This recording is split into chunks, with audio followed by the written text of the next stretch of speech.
Escuchen con atención. No tenemos miedo, no nos acobardaremos, no nos arrodillaremos, seguiremos siendo judíos orgullosos.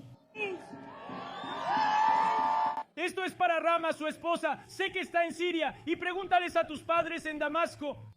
Solías salir a las calles, acercarte a nosotros los judíos y decirnos: los judíos son nuestros perros y Palestina es nuestro país. Palestina es nuestra y los judíos son nuestros perros. Estoy aquí para decirte algo diferente. Israel es nuestro, la ciudad de Nueva York es nuestra. Nosotros somos los judíos.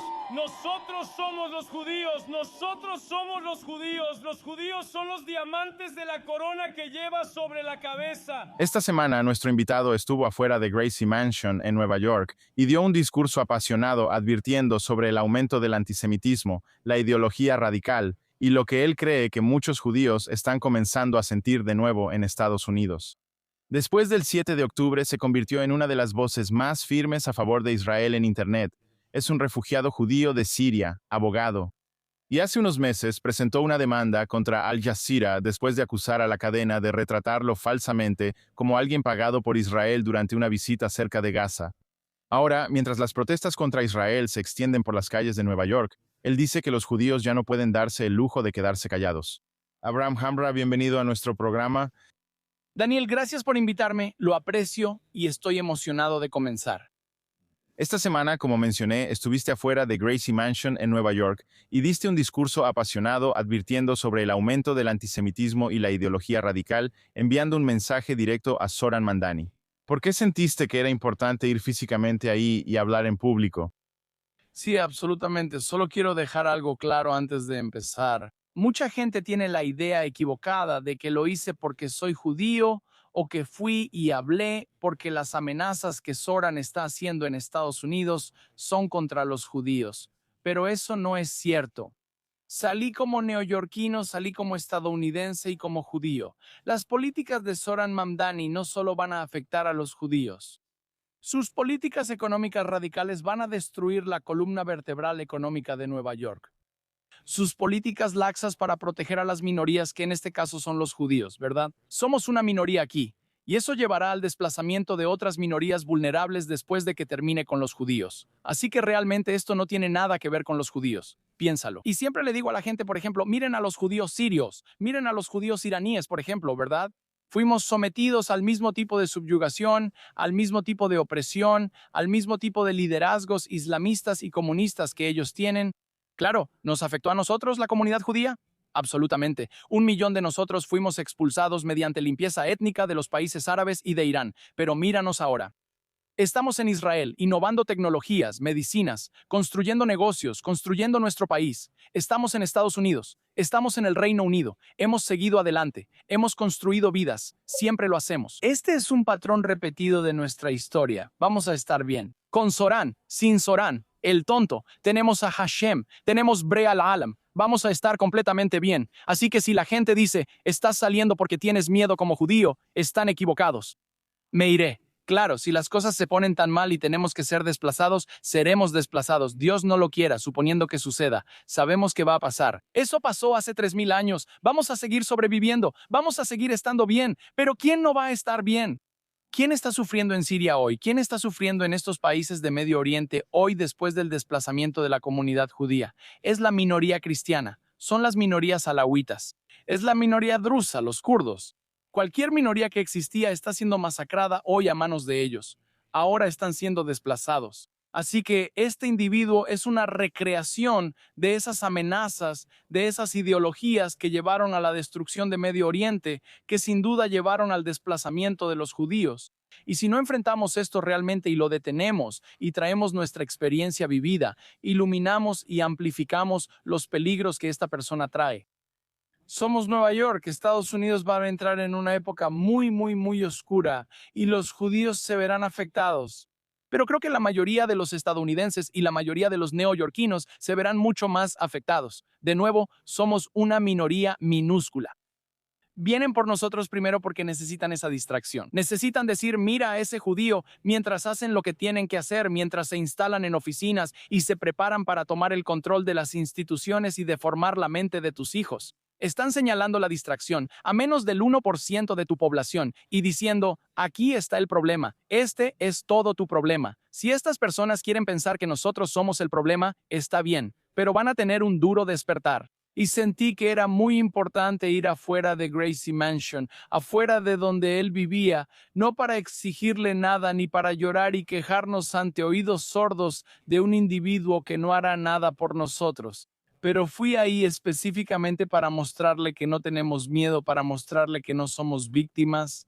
No somos judíos que simplemente se van a quedar sentados ahí quejándose con él y rogándole que haga algo. No, vamos a actuar, ya sea consiguiendo leyes federales que nos protejan, ya sea haciendo que el Estado actúe, haremos que se escuche nuestra voz, vamos a luchar, vamos a estar orgullosos. Y no hay nada que él pueda hacer para impedirnos nuestro sionismo y nuestra identidad.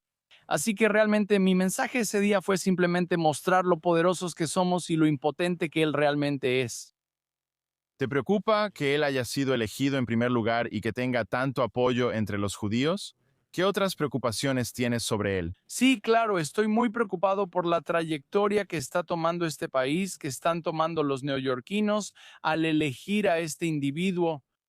Pero creo que el fenómeno se explica por la debilidad de nuestra generación, con todo respeto para los estadounidenses y para todos. Ya sea que sean los judíos que están en contra de Israel, que rechazan su identidad y se alejan, la mayoría de esos judíos, si los observas y analizas de dónde vienen o qué patrón e identidad comparten, que les facilita abandonar esta ideología.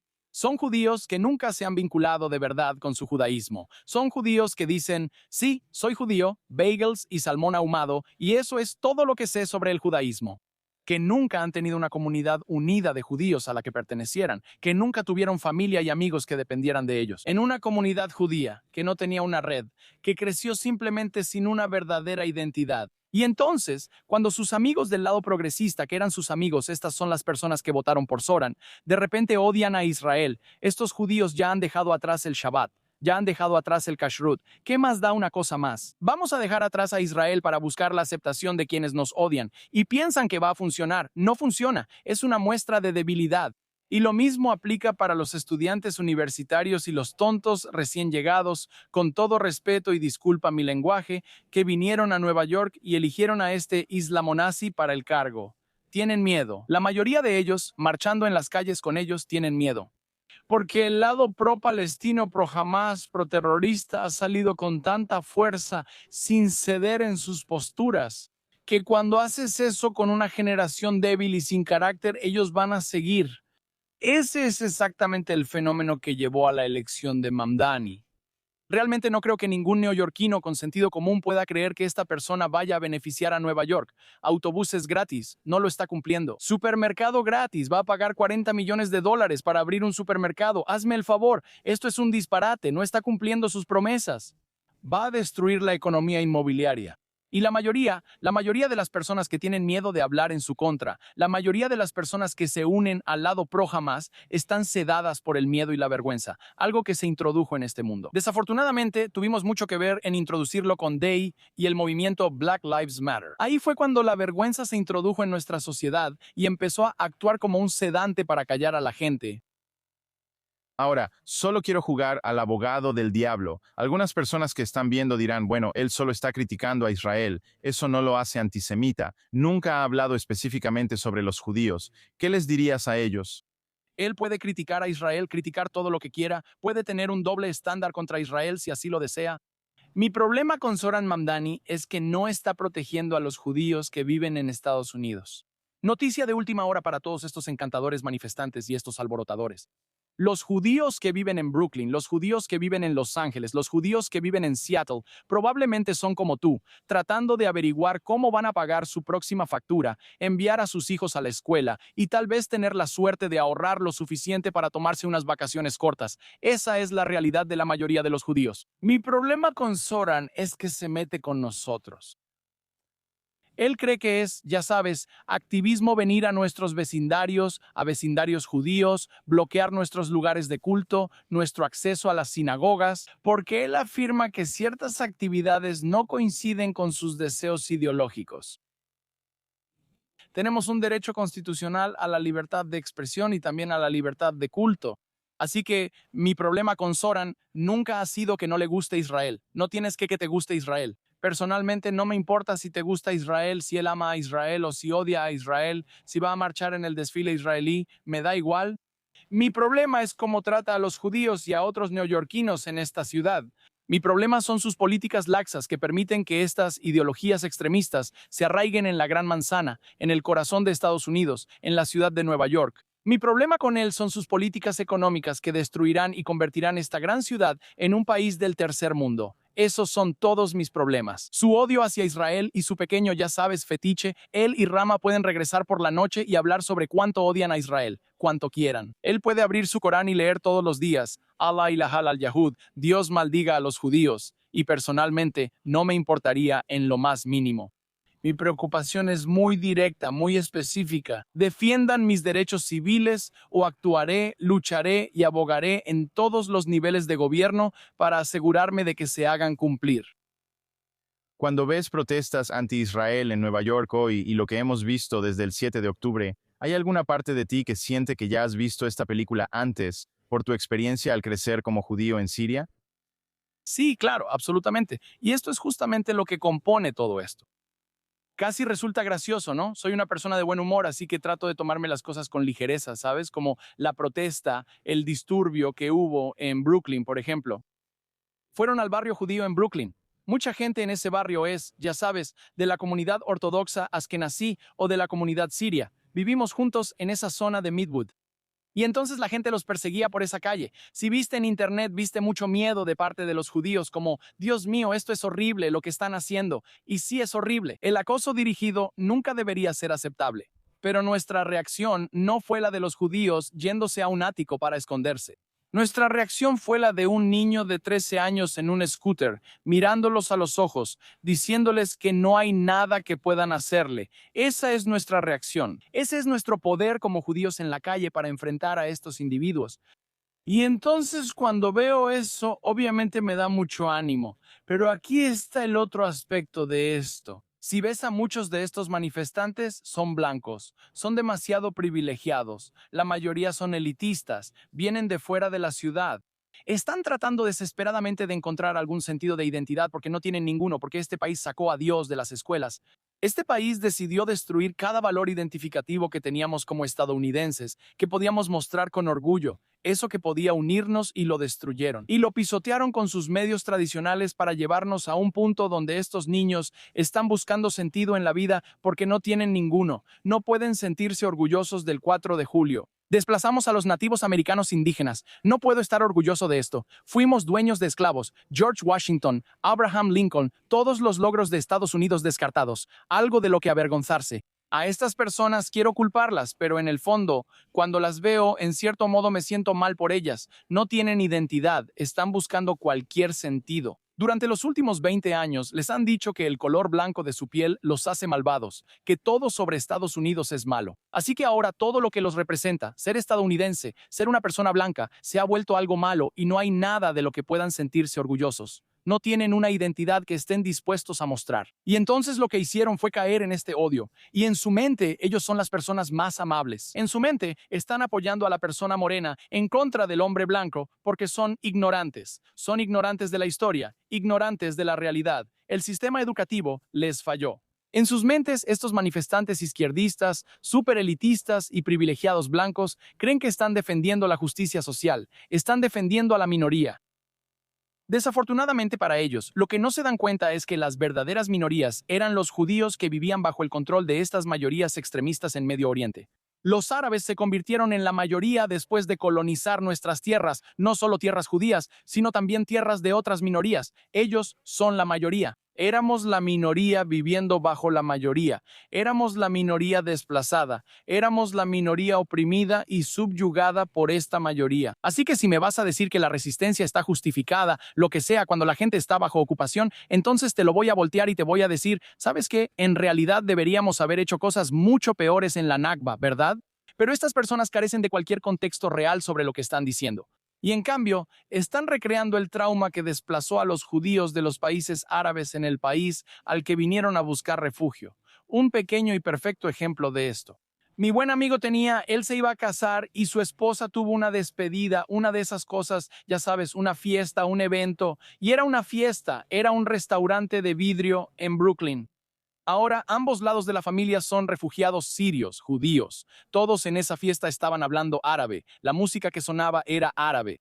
Pero afuera había un montón de raros con el cabello verde, rosa y amarillo, todos blancos, sin excepción, con la cara cubierta, golpeando las ventanas, azotando las ventanas, diciendo desde el río hasta el mar, globalicen la intifada, esto, aquello y lo otro. Todas las consignas que te imagines. Ahora para ellos creen que son nuevos, que están a la moda, que están haciendo algo fuera de lo común. Pero para las personas dentro de ese restaurante, para los refugiados judíos que fueron desplazados con ese lenguaje y ese odio de su país, la señora mayor de 75 años que está sentada ahí, ahora enfrentándose al mismo trauma, la misma discriminación y la misma violencia que los atacó. ¿Cómo se siente ella? ¿Eres tan liberal y progresista que ahora atacas a los refugiados en su lugar de refugio? ¿Crees que la señora de 75 años que fue desplazada de Siria puede hacer algo por ti en Gaza, en Israel o en cualquier lugar? No, es odio sin filtro y es odio sin filtro, ni siquiera porque realmente odien. Es odio sin filtro porque son tan inseguros, están tan perdidos. No tienen una identidad propia hacia la que dirigir su odio. Están dispuestos a adoptar cualquier cosa que les dé algún tipo de significado en sus vidas, sin sentido y patéticas, en mi opinión. Creciste siendo judío en Siria antes de que tu familia se fuera y reconstruyera sus vidas en Estados Unidos. ¿Cómo era realmente la vida judía allá? Teníamos una vida normal. Con eso me refiero a que, ya sabes, íbamos a la sinagoga en Shabbat, íbamos a lugares como Blowdan, a diferentes lugares en Siria. Teníamos amigos, muchos amigos cristianos. Los cristianos y los judíos en Siria se mantenían muy unidos. Y también teníamos muchos amigos musulmanes. El mayor problema en Siria, la población que causaba los problemas a los judíos en Siria, eran los palestinos.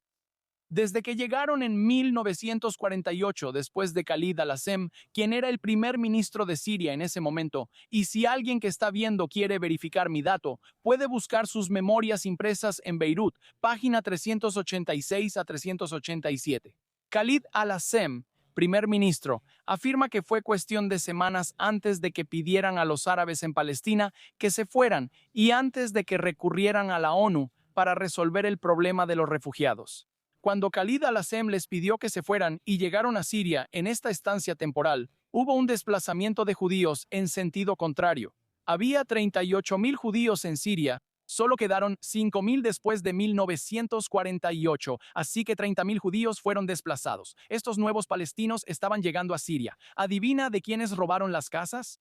Nuestras casas, las casas judías en los barrios judíos, alrededor de los barrios judíos, el gobierno los puso en campos de refugiados afuera. Y desde ese momento armaron un infierno. Ahora siempre hubo odio. Siempre hubo personas inferiores, pero ellos eran los perpetradores de la violencia. Salían, nos atacaban. Entendías como judío si caminabas por la calle, aquí viven palestinos. No te pongas una kipá, van a tratar de causar problemas.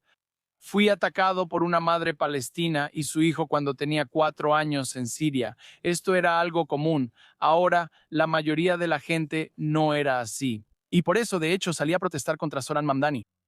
Por eso esto es importante, ¿verdad? La mayoría de los seres humanos que vivían en Siria, si me preguntas, no lo sé. Pero si me preguntas, yo diría que son personas encantadoras que también solo quieren ir a trabajar, ganar un poco de dinero, alimentar a sus familias y vivir su vida. La minoría, los pocos y ruidosos que quieren causar problemas, que quieren atacar a los judíos, solo se volvieron un problema tan grande que desplaza a los judíos. Se convierten en un problema que desplaza a los judíos y a otras minorías cuando el gobierno hace la vista gorda. Cuando el gobierno no está dispuesto a proteger a esas minorías frente a esos pocos extremistas locos, es cuando tienes un verdadero problema. Nunca puedes erradicar de la sociedad el odio. Nunca puedes erradicar de la sociedad el racismo, el rechazo al otro o cualquier otra cosa que quieras mencionar. No puedes. Todas esas son características humanas de nuestra sociedad. Pero lo que sí puedes hacer es tener un gobierno que esté dispuesto a defender la justicia, la moralidad y lo que es correcto. Y cuando ese sistema, ese control, ese organismo gubernamental falla en cumplir la función más básica, que es brindar seguridad y protección a todos sus ciudadanos y permitir que extremistas ataquen a grupos minoritarios, ahí es cuando surge el problema.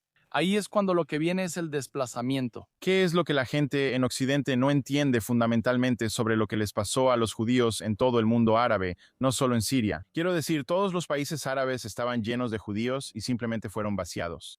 No lo saben. O sea, ellos no lo saben. Yo diría que el 90% de ellos no tiene idea. Por eso tengo tanto éxito engañándolos a todos.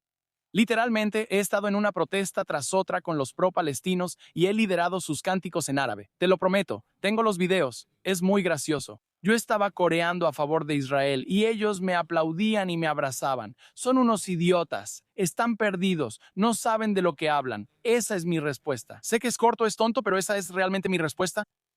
Tú desafiaste completamente la narrativa de que los judíos son simplemente colonizadores europeos blancos. ¿Por qué crees que esa narrativa se volvió tan poderosa en Estados Unidos? Creo que el problema es que el lado palestino es muy brillante en marketing y relaciones públicas y vio una gran brecha en nuestros sistemas, en la forma en que nos representamos, que decidieron aprovechar, ¿verdad? Mira, tú y yo, todos entendemos. Los judíos entienden, al menos la mayoría de los judíos que conozco. Todos lo sabemos. Mizrahi, Ashkenazí, Sefardí, Etíope, Sushi, no nos importa, todos somos un solo pueblo. O sea, en Brooklyn crecí con Ashkenazíes, crecí con Sefardíes. Los Ashkenazíes se burlaban de los sirios, nosotros les hacíamos buenas bromas a los Ashkenazíes, son unos amargados, y nos reíamos, estábamos juntos, estábamos unidos, ¿verdad? No era esa separación hostil ni, Dios mío, ¿estás pensando que soy menos judío que tú? Nadie siquiera llegaba a ese análisis. Solo hoy en día, cuando la gente está molesta. Pero creo que el lado pro-palestino vio nuestras organizaciones, vio la representación de lo que es un judío según los medios, según nuestras organizaciones, ya sea en la comida, piénsalo. Si te pregunto cuál es una comida judía, me vas a decir queso crema con salmón, ¿verdad? Los judíos sirios no comen queso crema con salmón. De hecho, para mí está prohibido comer queso y pescado juntos. Así que solo con esa declaración puedes ver lo poco representados que hemos estado nosotros, nuestra comunidad de judíos mizrajíes o sefardíes. Ahora, ¿estoy diciendo que es intencional? Tal vez. Tal vez parte de eso fue racismo intencional contra los mizrajíes. No estoy diciendo que no existió. Por supuesto que existió. Estoy diciendo que mucho de eso pudo haber pasado sin intención, porque de nuevo, somos seres humanos. Por ejemplo, si me pides que te prepare una cena de Shabbat, no vas a ver gefilte fish, ¿verdad? No porque no me gusten los ashkenazíes, sino porque eso no es lo que yo como. Entonces, si las personas que fundan las organizaciones y las personas que están empezando en Hollywood y todo eso, si todos son ashkenazíes y eso es lo que conocen, es casi como una sobrerepresentación no intencional de un grupo u otro. La razón por la que creo que ahora es así, y lo que pasó es que el lado pro-palestino vio esto y dijo, ok, espera un minuto. Ellos continúan, se presentan como si fueran de Alemania, que son de Polonia, que son de aquí, y que tienen un holocausto. Entonces, esto es lo que vamos a hacer. Vemos que la DEI está en aumento. La gente blanca es vista como criaturas malvadas. Vamos a encasillar al judío como blanco. Eso es todo lo que tenemos que hacer para ganar esta guerra. Si podemos hacer que el judío sea visto como blanco, ganamos. Ahora, los judíos, todos nosotros, seamos ashkenazíes o no, no somos blancos, pero ellos, nadie sabe eso, a nadie le importa eso, nadie escucha tu argumento hasta que llegas a ese punto. Entonces, se ponen frente a una cámara y verás, esto fue hace 4 años, traerán una voz judía y esa voz judía hablará sobre la importancia del Estado de Israel y cómo sobrevivimos al holocausto y todo eso. Sabes, asesinaron a 6 millones de nosotros, son cosas horribles y todo eso, y cómo necesitamos un refugio seguro, y ese refugio seguro es Israel. Y luego ves al chico palestino de piel morena, o a quien sea que traigan, ya sea moreno, rosado o como sea, y ellos dicen, entendemos lo que te pasó en Alemania, pero mira, los palestinos te recibieron con los brazos abiertos. Viniste de Alemania, ellos te recibieron con los brazos abiertos y tú los desplazaste. Está bien, ve a Alemania, lidia con ellos. Y ellos se aferraron a esa narrativa y se les hizo fácil etiquetar a los judíos como blancos porque no había una representación alternativa que saliera del mundo judío para mostrar las experiencias de los judíos que vivieron bajo estos islamistas, para mostrar las experiencias de los judíos que vivieron en Siria y Líbano y todo eso. No porque seamos más judíos, sino porque tuvimos una experiencia diferente, porque tuvimos la experiencia de vivir bajo el poder, y ese poder eran los árabes, porque la mayoría de los judíos aquí nunca han tenido esa experiencia. Ellos, incluso los israelíes, ¿verdad? Los judíos israelíes también, ellos saben lo que es ser el poder, el grupo que está a cargo, no el grupo que vive bajo el control de los árabes. Esa experiencia es única para nosotros y somos nosotros quienes debemos transmitirla. Porque si hoy nos traes a esa misma entrevista, no hablaré de esto. No hablaré del Holocausto ni de un espacio seguro para los judíos. Hablaré sobre la colonización árabe. Hablaré sobre cómo nos tomaron por tontos durante 1400 años. Hablaré sobre la violencia y el infierno que nos trajeron. Y luego hablaré sobre ese momento en la historia cuando cayó el Imperio Otomano y por primera vez todas esas tierras quedaron sin gobierno. Y el pueblo judío, que había vivido durante 1400 años bajo estos supremacistas árabes, se levantó para comenzar su propio estado en su lugar. No es necesario mencionar el Holocausto aquí. Esa no es la razón por la que Israel existe. Y creo que mientras más se represente la presencia mizrahi en nuestro mundo, mejor. Y de nuevo, no es porque seamos más judíos o menos judíos, no tiene nada que ver con eso. Mientras más, mejor nos irá en esta lucha, porque todo su argumento, toda su propaganda, depende de que seamos blancos y depende de la diversidad, equidad e inclusión. Cuando cambias esa narrativa, rompes su propaganda. Desafortunadamente, me metí en muchos problemas por decir eso. La gente dice que soy anti-ashkenazí, y yo digo, no, absolutamente no soy anti-ashkenazí, pero soy litigante. He litigado durante 10 años, ¿de acuerdo? He hecho defensa penal. Si tuviera un caso en el que estuviera representando o defendiendo a un violador hombre en la corte frente a un jurado, y soy yo y mi firma, y también tengo una socia en mi firma, ¿adivina a quién voy a poner para representar a esta persona? Voy a poner a mi socia, no porque sea mejor abogada que yo, sino porque eso no es lo que estamos tratando de demostrarle al jurado. No estoy tratando de demostrarle al jurado que los mizrajíes y los ashkenazíes son lo mismo o que los mizrajíes son más judíos. Y esta persona no está tratando de demostrarle al jurado que un abogado es mejor que una abogada. No, no, no. Estamos viendo la misión, el objetivo. El objetivo es cómo defiendo a esta persona con la menor cantidad de prejuicio que pueda generar para ella. Y entonces, cuando aparece una mujer, hay una percepción que viene con eso. Ella lo está defendiendo. Así es como funciona la mente humana. Necesitamos empezar a aplicar un poco de psicología, sociología, entender estas cosas y abordarlas desde un punto de vista de defensa, porque la percepción importa casi tanto, si no es que mucho más, que el contenido que estás presentando la mayoría de las veces. Y por eso creo que la representación y la amplificación de los judíos, mizrajíes y sefardíes y otros tipos de judíos minoritarios es desesperadamente necesaria en este país. Cierto. También has hablado mucho sobre la ideología islámica radical. ¿Qué crees que Occidente no entiende sobre eso? ¿Y qué tan peligroso es combinar la ideología islamista radical con la política identitaria progresista de izquierda?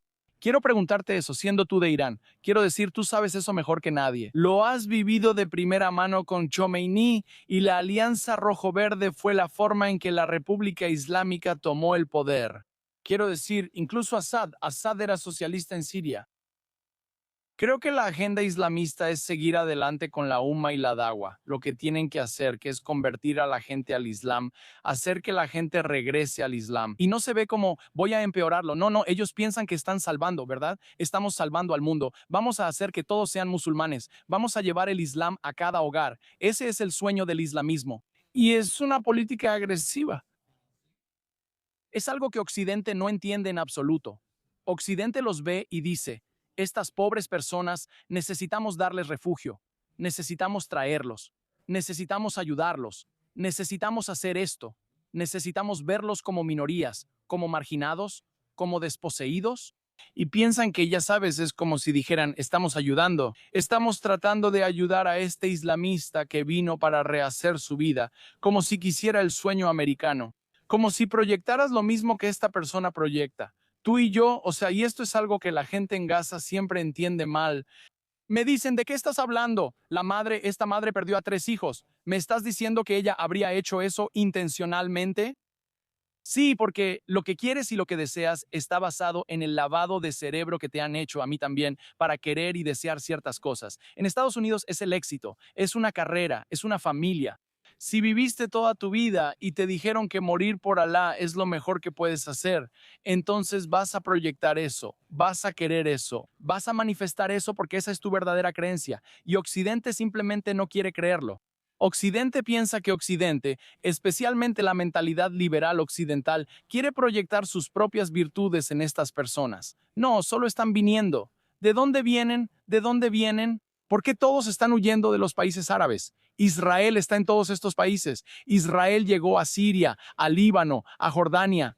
O sea, solo quiero saber, si no está bajo el dominio árabe, si no está bajo estas políticas islamistas que hacen que esta gente salga de sus países, ustedes los están dejando entrar a sus instituciones, los están dejando entrar a todo para controlar este país, influenciar este país con su dinero. Y piensan que estas personas no tienen malas intenciones y que solo quieren vivir libres y sin ser molestados. Pero si así fuera, no irían a rezar al otro lado de la calle del parque, justo al lado del sinagoga en Brooklyn. No irían a pararse frente a una preparatoria de puras chicas en Brooklyn y decidir postrarse afuera. Estas no son personas que no estén buscando problemas. Está bien, estos son islamistas que buscan mostrar su dominio en este lugar, y nos corresponde a nosotros demostrarles que no son dominantes, que esto no es Siria, que nos interpondremos en su camino. Y desafortunadamente, demasiados en Occidente todavía tienen miedo y siguen sedados, y si siguen así, será demasiado tarde. Así que no es este pacífico Kumbaya, no es solo un movimiento que busca derechos, es un movimiento que busca colonizar. Eso está literalmente dentro de su declaración de misión como islamistas. Vi un video de ti enfrentando a estos manifestantes anti-Israel Notorious B.I.G. ¿Qué pasa por tu mente cuando ves a estas personas? Una cosa es estar en contra de Israel y otra cosa es prácticamente unirse a nuestros enemigos. Hay algo en la Torá para eso, se llama un motzei. Lo llamé un motzei. Probablemente no entiendas a qué me refiero. Lo dudo, de verdad, no lo sé. Sé que hay judíos como ellos, pero también creo que muchos de ellos en realidad no son judíos. Uno de mis buenos amigos es dueño de una tienda de bagels, y un día me dijo que estaba trabajando en la parte de atrás. No es kosher. Y ve que entra alguien que parecía un rabino para pedir un bagel. Así que corre al frente para decirle, no puedes pedir aquí. No es kosher, no es kosher. Así que fue al frente diciéndole, no, rabino, mire, gracias, pero esto no es kosher. Dios mira eso. Estoy boicoteando lo kosher por los sionistas, ¿verdad? Con los peyot, la barba. Entonces, he estado boicoteando lo kosher. Tiene un tatuaje en la parte de atrás de la pierna. O sea, cualquiera puede dejarse crecer la barba y los peyot. No son algo especial de Dios. O sea, sí lo es, pero esto no es exclusivo de los natura catarra ni de los judíos. Cualquiera puede dejarse crecer esto, aquello y lo que quiera. Así que sí creo que muchos de ellos en realidad no son judíos. Son provocadores falsos. También creo que son casi idénticos al movimiento reformista, pero simplemente están en extremos opuestos del espectro. Ambos ven el judaísmo solo como una religión. Así que en ese sentido son casi idénticos los Turei Katra. Y los, no quiero decir reformistas porque tal vez sea demasiado general, pero los reconstruccionistas no afiliados, no sé, ese lado del mundo. No voy a poner etiquetas a eso. Siempre me mete en problemas. Esas personas creen en la religión, ¿verdad? Porque de un lado ellos evolucionaron la ley, cambiaste las normas del Shabbat y del Kashrut. Si fuera un documento tribal, como una constitución, te darías cuenta de que no podrías hacerlo sin el consentimiento de la mayoría del pueblo judío. No puedes dejar atrás el Shabbat ni el Kashrut. Pero si lo vieras como una religión y solo como una religión, como un libro de leyes para tu religión, entonces habrías dicho, ¿sabes qué? Sí, lo voy a adaptar. Esto ahora es por preferencias personales y de esa manera están muy conectados entre los dos. Ahora lo entendiste. Me vuelven loco. Solo quiero decir esta última cosa porque me pareció muy gracioso por esa interacción en la calle con los Neturei Karta. Siempre están levantando carteles que dicen que nosotros somos los verdaderos judíos. Somos los judíos de la Torá. Los sionistas no son judíos. No son judíos. Siempre están gritando, ¿verdad? Y entonces, cuando pasé junto a ellos, pensé, ¿qué tipo de momento irónico y cómico puedo crear ahora? O sea, piensa en el potencial. Esto es lo que siempre pasa por mi cabeza. Es como, Dios mío, piensa en el potencial. Me voy a morir de risa. Estos son los tipos que están ahí parados con un cartel que dice, nosotros somos los verdaderos judíos, los sionistas no son judíos. Mientras tanto, tienen a sus amigos del lado palestino diciendo que todos los judíos europeos son judíos falsos y que los únicos judíos verdaderos son los judíos de Medio Oriente. Y yo pienso, es irónico acercarse a esta persona y decirle, oye, ¿sabes que la gente a la que apoyas, los palestinos, no creen que seas un verdadero judío porque eres de Europa, ¿verdad? Pero yo soy de Medio Oriente y soy un verdadero judío, así que, como un verdadero judío, te digo que el sionismo es el camino. Y entonces la ironía ahí, ¿lo creo? ¿Realmente lo creo? Estúpido. Para mí la ironía cómica de eso supera todo. Porque de verdad no me importa lo que ellos, yo, en su mayoría, realmente no me importa lo que piensen los que odian, lo que piensa la mayoría de estas personas, si les caemos bien o no les caemos bien. Yo casi nunca, si ves mis videos, rara vez trato de decir antisemitismo. Solo los llamo haters, idiotas, porque eso es lo que son, ¿verdad? Yo diría que muy pocos de ellos realmente tienen el seyud para ser verdaderos antisemitas. Se necesita mucha determinación para realmente tener ese carácter de odiar a los judíos y odiar. La mayoría de ellos solo son idiotas. Solo siguen la corriente tratando de ser aceptados y encontrar su identidad. Y la parte triste es que estos judíos, sin embargo, son los que apoyaron a Mamdani y todavía lo apoyan. ¿Sabes? Les deseo lo mejor. Y luego, ¿sabes qué? Al final del día, le digo a la gente que no quiere estar de acuerdo conmigo, ellos dicen, estás equivocado, estás equivocado. Y yo digo, mira, respeto que pienses que estoy equivocado. ¿Y sabes qué? Si no estoy equivocado, lo estaré, me iré de Nueva York, no hay problema. Me voy, ¿verdad? O sea, no voy a esperar hasta que esto se vuelva una completa basura. No voy a esperar hasta que todo se queme. Hay un cierto punto en el que voy a decir, ya terminé, diviértanse. Y en ese momento disfrútenlo. Tómenlo, disfrútenlo, disfrútenlo. Ya lo tienen, ganaron. Los pro-palestinos ganaron. Hamas ganó. Ahora disfruten sus llamados a la oración en la ciudad de Nueva York. Disfruten cada escuela afuera de cada parque, viendo a la gente inclinándose en medio de las calles. Disfruten sentirse como ciudadanos de segunda clase en su propia ciudad, en su propio estado y en su propio país. Se deshicieron de los judíos, mi hermano. Felicidades. Así que, hasta cierto punto, realmente no me importa. Ódienme todo lo que quieran. No me importa. Yo lucharé por mis derechos. Lucharé para obtener protecciones constitucionales. Lucharé cuando alguien me desafíe como Al Jazeera. Presentaré una demanda. Eso es una lucha. Pero no estoy tratando de cambiar su corazón. No estoy tratando de hacer que les caiga bien. No estoy tratando de hacer que trabajen conmigo. Han boicoteado mi negocio. Dios los bendiga. Allah ma'akum. Nos vemos luego. No me importa. No me importa en lo absoluto que estas personas cambien para que les caiga bien. Mi mensaje para ellos es muy claro. No tienen que quererme. Ni siquiera tienen que respetarme. Pero entiendan que no voy a dejar de luchar por mis derechos y de defenderme contra su odio. Eso es todo. Mientras su odio no se manifieste de ninguna manera, pueden disfrutarlo el resto de su vida. Personalmente, no me importa. Ahora te has vuelto viral varias veces enfrentando a árabes anti-Israel en línea, hablando árabe fluido. Entonces, ¿cómo suele reaccionar la gente cuando de repente se da cuenta, espera, este tipo que está discutiendo conmigo en realidad es judío? Entonces, recibes el la casal y el casal, que básicamente significa, no, eres un mentiroso, me estás mintiendo, eres un mentiroso, estás mintiendo, no eres judío. Así que te pasa mucho durante los primeros 2 o 3 minutos, y sinceramente me sorprende tanto que incluso fui con mi mamá y le pregunté, le dije, mamá, sinceramente estoy confundido. Entiendo que los occidentales no sabían que estábamos en Siria y que fuimos desplazados de Siria, pero estoy hablando con un tipo sirio. Él nunca supo que los judíos vivieron en Siria. Mi mamá decía, sí, la mayoría de los sirios no sabían que los judíos vivían en Siria. Éramos como 40,000 personas. La mayoría de ellos no tenía idea de nuestra existencia. Y por eso mucha gente simplemente no quiere creerme. Se niegan a creer que hablo árabe, que soy judío. Dicen druso. Druso 100 veces, como tratando de decir judío. O sea, Judio. No quieren creerlo, pero cuando lo hacen, la mayoría de las veces empieza de manera muy hostil.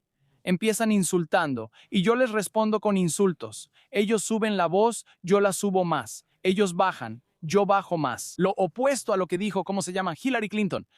Y si ellos quieren ir al sótano, yo me voy al subsuelo. No me importa, pero en cierto punto todo cambia.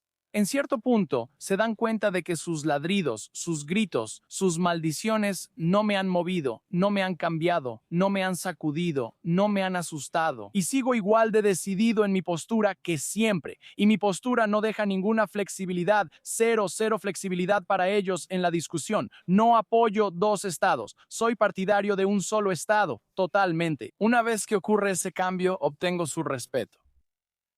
Y de hecho terminamos no siendo amigos, pero sí cordiales. Y con muchos de ellos, aunque suene una locura, uno de los manifestantes pro-palestinos que aparece casi en todas las páginas, antisemita de la semana, siempre está en Manhattan, gritando, pisando la bandera israelí. Él me encontró afuera de la protesta con una botella de agua que compró para mí porque mi garganta empezaba a picar, ¿sabes? O sea, hay un cierto cambio y puedo llegar a ellos. De hecho, tengo mejores conversaciones con árabes en ese país y con árabes que con muchos de estos izquierdistas occidentales que simplemente se han alejado por completo de la lógica y el sentido común. Pero sí, la mayoría de ellos simplemente así empieza. Y una persona de hecho me dijo algo que hizo que todo tuviera mucho sentido para mí. Dice, ya sabes la historia del rey Salomón, ya sabes cuando dos mujeres traen a un bebé y dicen, una mujer dice, este bebé es mi bebé, y la otra mujer dice, no, este bebé es mi bebé. ¿Qué dice el rey Salomón? Cortemos al bebé por la mitad, ¿verdad? Una mujer dijo, no, no, no, no, no. Entrégale el bebé a ella. La otra mujer dice, está bien, córtenlo por la mitad. Entonces, ¿qué dice el rey Salomón? Nah. El bebé le pertenece a la mujer que se niega a cortarlo por la mitad, y ustedes, judíos, están dispuestos a cortar a Israel por la mitad así. Nosotros, los árabes, no vamos a ceder ni una pulgada cuadrada. Por eso es nuestra tierra. Él dijo, ¿quién demonios crees que voy a ceder una pulgada cuadrada de Judea y Samaria o cualquier parte de Israel? ¿Y en qué mundo, en qué imaginación creen que dos estados y pensar que estamos llegando a un compromiso en realidad le está mostrando al mundo árabe todo lo contrario? Les está mostrando que en realidad no tienes ningún derecho, que no crees en tu propio derecho, que no tienes la razón, que en secreto eres culpable, que en secreto hay algo que estás haciendo mal. Porque, ¿por qué otra razón le pedirías a tu país que se diera la mitad de la tierra? Piénsalo desde el punto de vista árabe. ¿Verdad? No tendría sentido, a menos que me sintiera súper culpable. Nunca diría, oye Siria, creo que, ya sabes, para que seas realmente equitativo, ¿dónde ves el movimiento de dos estados en Siria para los alawitas o los drusos? Quiero escuchar a un sirio diciendo, oye, o a un iraquí diciendo, ya sabes, para que realmente seamos equitativos, es hora de establecer un estado kurdo. Bueno, ¿por qué? ¿Por qué no están dispuestos a ceder territorio? Porque así es como funciona. Si ven que están dispuestos a ceder algo, significa que ven culpabilidad. Y cuando los judíos hablan de dos estados y hablan de cómo asegurarse de que en Cisjordania no haya más desarrollo, ni más asentamientos, ni más de esto, lo que le están diciendo al mundo árabe es que estamos equivocados, que el judío está equivocado. El judío sabe en el fondo que está mintiendo. Nosotros los árabes no vamos a titubear, no vamos a ceder. Y cuando ven que igualo esa energía y tengo la misma determinación que ellos, es cuando empiezan las conversaciones normales, porque casi ven mi posición como auténtica, como real, a diferencia de las demás tonterías. Como, no sé, ¿viste el Hollywood Reporter o alguien más? No voy a mencionar nombres. Alguien mencionó que ser pro-israelí y pro-palestino no son mutuamente excluyentes. Esta es una frase que se ha usado durante como 20 años, sí lo son.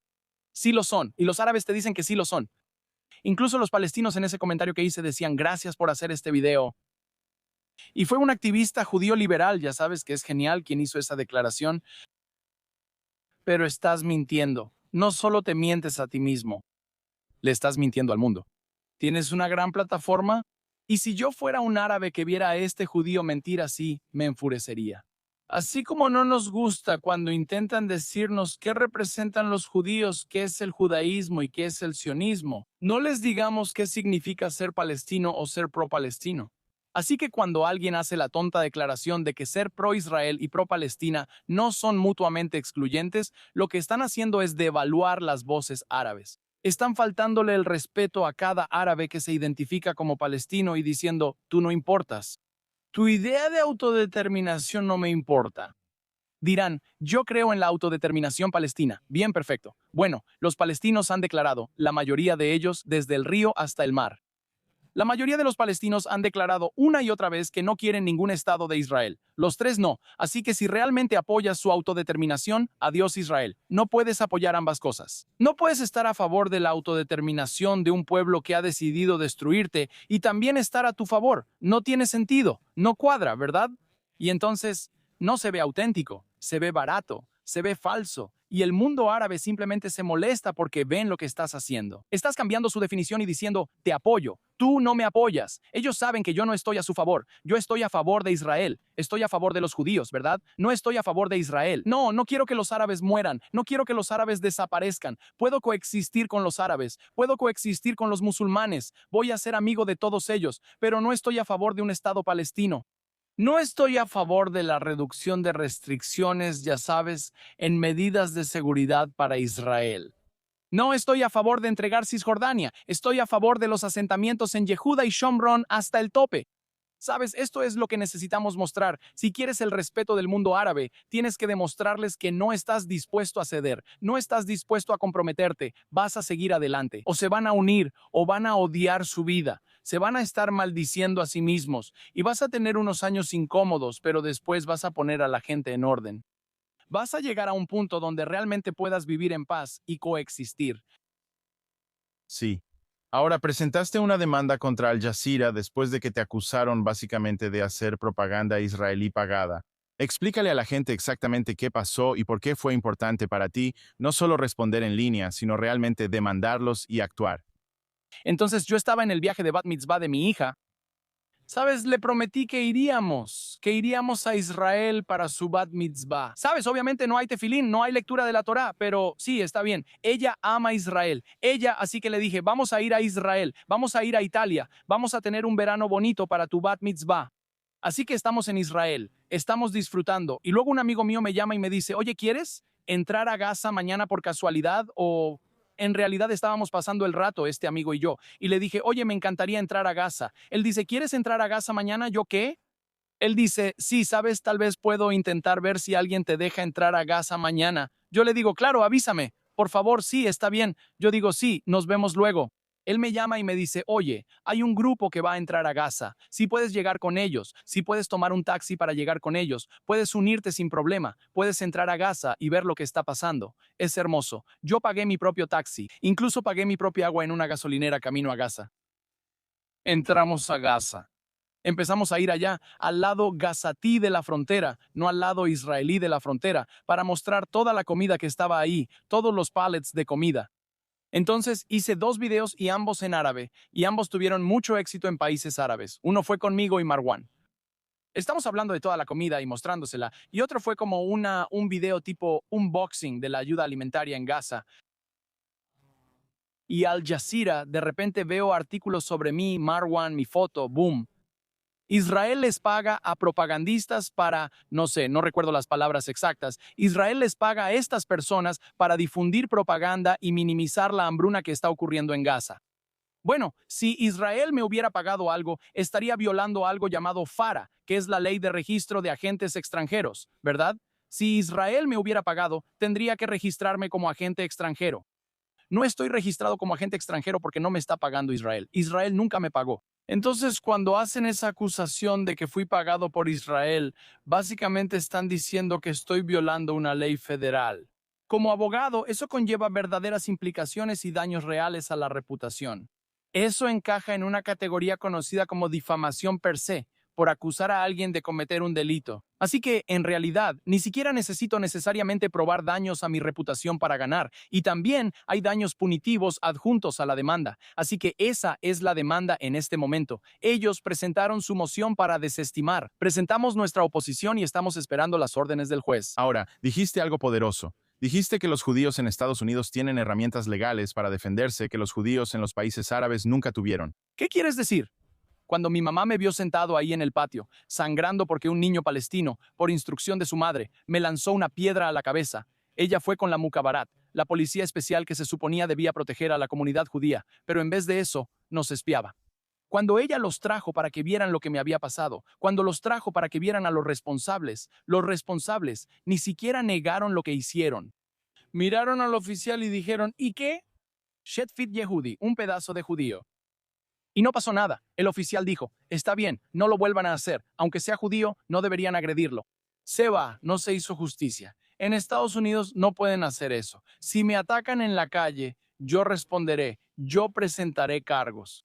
Y si los oficiales de policía no quieren aceptar mis cargos, iré a la oficina del fiscal del distrito. Todavía tenemos derechos constitucionales, todavía tenemos un nivel de protección al que podemos recurrir para exigir que se respeten nuestros derechos civiles. Ya sea protegiendo nuestros lugares de culto, nunca lograrías que se aprobara una ley de zona de amortiguamiento en Siria. Por ejemplo, si quisieran bloquear tu lugar de culto, no solo lo bloquearían, lo quemarían y probablemente el gobierno los recompensaría. En Estados Unidos, si lo bloquean, tenemos el derecho de acudir al gobierno federal. Como yo lo hice, solicité al gobierno federal que estableciera una zona de protección federal alrededor de los lugares de culto. Tenemos la capacidad de ser escuchados por nuestros congresistas. 10,000 personas firmaron esa petición. El congresista Tom Suozzi, en Nueva York, vio la petición y la tomó en cuenta. La Liga Antidifamación lo ayudó a redactar el proyecto de ley. Recibí una llamada diciendo que íbamos a implementar la zona de seguridad. Me llevaron a la conferencia de prensa donde presentamos un proyecto de ley federal bipartidista de zona de seguridad que presentamos en el Congreso de los Estados Unidos para proteger los lugares de culto en todo el país. Honestamente me sorprendió de manera positiva, como una petición que empezó solo conmigo, un video y una hoja de papel, ¿verdad? Y eso circuló, se firmó. Creo que conseguimos como 13,000 firmas y terminó en el escritorio del congresista. Él no solo la vio, reconoció la petición en la conferencia de prensa como el catalizador de este proyecto de ley y de hecho presentó un proyecto para cambiar una ley y protegernos. Esa es una herramienta legal que tenemos.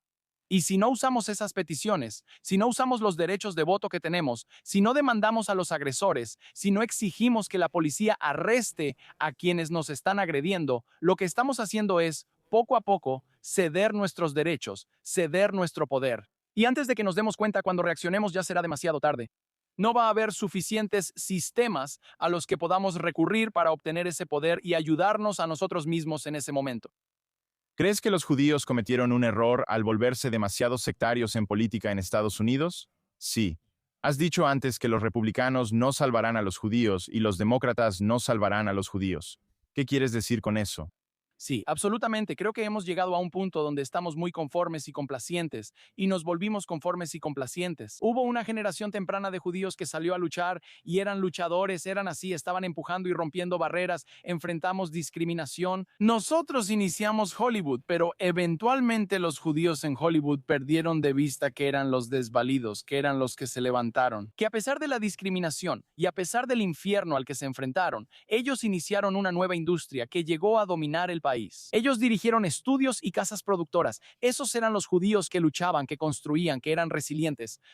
Los judíos que vinieron décadas después de aquellos judíos han olvidado y en cambio solo viven en el lado privilegiado de esto, avergonzando a sus antepasados. Se miran a sí mismos y dicen, estamos en Hollywood, somos esto, famosos, somos poderosos, somos ricos, tenemos que ser amables, tenemos que hacer DI, tenemos que ayudar a los islamistas, tenemos que hacer esto. Y se han vuelto demasiado engreídos en 40, 50 años al pensar que ya están fuera de este racismo y que ya no les afecta la discriminación o la violencia contra el judaísmo. Simplemente perdieron el contacto con eso. De verdad creo que de alguna manera nos volvimos complacientes en la lucha, nos volvimos dependientes de ciertos políticos, de ciertos partidos. Y te voy a dar un ejemplo perfecto. No voy a mencionar nombres porque no es correcto, solo menciono nombres políticos. No voy a mencionar organizaciones ni nada por el estilo. Estoy en Nueva York. Aquí tenemos dos políticos que son muy conocidos a nivel nacional y son figuras enormes. Chuck Schumer y Jerry Nadler. Yemak Shemó los dos, está bien. Tienes a los dos. Ambos han sido respaldados por el mundo judío. Cada organización, ya sea el JCRC en Nueva York, la UJA, no me importa quiénes sean.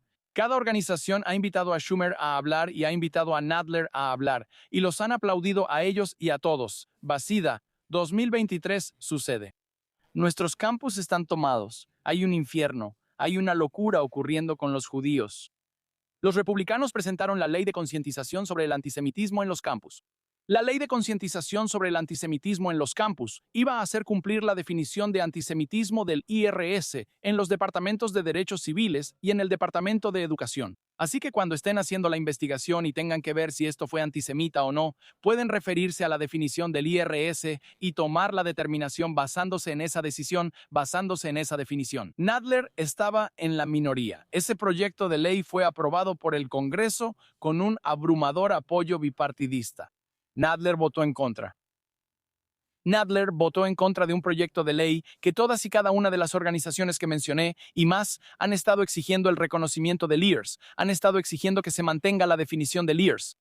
Ahora, Nadler no solo votó en contra de esa resolución, de ese proyecto de ley, sino que además fue y dio una entrevista con Político, criticando precisamente la definición, precisamente el IRS que todas y cada una de estas organizaciones han estado exigiendo que su definición se adopte en Estados Unidos. El proyecto de ley se aprobó de todos modos. El Congreso, como dije, con un apoyo bipartidista abrumador, pasa al escritorio de Schumer y queda congelado en el escritorio de Schumer. Schumer no lo mueve, no habla de eso, no hace nada. Él casi tiene razón. Piensa en lo que le pasó a Nadler después de que traicionó públicamente al pueblo judío. No hubo protestas. Yo fui el único que convocó una protesta contra Nadler. Yo y Joey Borgan, de la base de datos judía, tuvimos quizás 6 personas que se presentaron para protestar contra Nadler. Las organizaciones judías estaban en silencio. Seguían invitándolo a sus fiestas y a sus eventos y dándole protagonismo. Entonces, Schumer ve esto y ve que traiciona a los judíos. No pasa nada. Los judíos no hacen nada, no protestan, no dicen nada. Pero si voy en contra de los palestinos, si hago algo que los moleste, ellos van a estar afuera de mi oficina día y noche, tocando tambores, protestando, haciendo todo esto. Así que el camino de menor resistencia es fastidiar a los judíos y simplemente hacer lo que estos locos pro-palestinos quieren que hagamos. Y cada político en este país, en su partido, en el Partido Demócrata, vio bien el precedente que estos dos traidores, Sonei y Israel, establecieron y dijeron, ¿sabes qué? Tienen razón. Y hoy, la mayoría del Partido Demócrata votó en contra de armar a Israel.